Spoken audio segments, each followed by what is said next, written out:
Birdie and the Boy. Hello, this is Richard, and I'm here with the first of a new series on Storynori. It's about a boy and a bird. The stories are very short, simple and sweet. I could explain more, but I might as well just tell you the story. Jake had been caught by the chucking up bug. It had been going round school for a few days, and then one break time, it got him. Ugh. The nice part was that he spent the next few days at home. Mum told him to stay in his bedroom and keep his plastic bucket near him at all times. He was allowed to play a cops and robbers game on his tablet for a while. Eventually Mum came up to his room with some chamomile tea and told him to read a book. After he had turned some pages about space and the planets, he decided to sit at the table and draw a rocket, which he did until he got bored and started to make paper aeroplanes. He passed the first couple of days more or less like this, with only the occasional pause to chuck up or to snooze. On the third day he was starting to get a little bored. It was Thursday and he was missing football club, which was a pity. It was autumn, the weather was pleasant, and his window was open to let in fresh air. His room was at the back of the house and overlooked the garden. It was quite small, and the lawn was not big enough to play football without endangering Dad's roses. But the garden was pretty and was overlooked by a big oak tree from the neighbour's side of the wall. Jake was sitting by the window watching some squirrels search for acorns when a bird came to join him. It was a large black crow. It sat outside the windowsill and looked at him with its head on one side. "Hello," said Jake. The bird nodded. "Don't come too near, because I've got a bug," said Jake.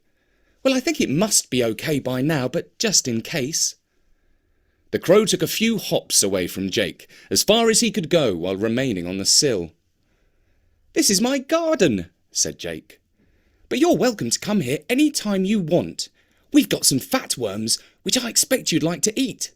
But watch out for the cats. Several of our neighbours have them, and they come in uninvited and lurk in the bushes hoping to catch birds." The crow let out a caw. "My dad spends Sunday afternoon doing stuff in the garden, like mowing the lawn or pulling up weeds and spraying his roses. It's a good time to come, because he often disturbs the worms, and you might get some juicy ones. He likes birds. I do too. Except for pigeons. Nobody likes pigeons, unless they're doves. But they aren't doves very often as far as I can tell." The crow cawed again, but this time it sounded like a word. Jake thought he said, "Correct." "This is a true story," Jake went on. "When I was little, I had a soft toy that looked like a robin. I left it on the lawn, and Sylvia, that's the next door cat, caught it. She crept over the grass on her tummy, real sneaky, and then she jumped and dug her claws into it." "Ho ho!" said the crow. "That's funny." "Yes, but I cried because I was little," said Jake.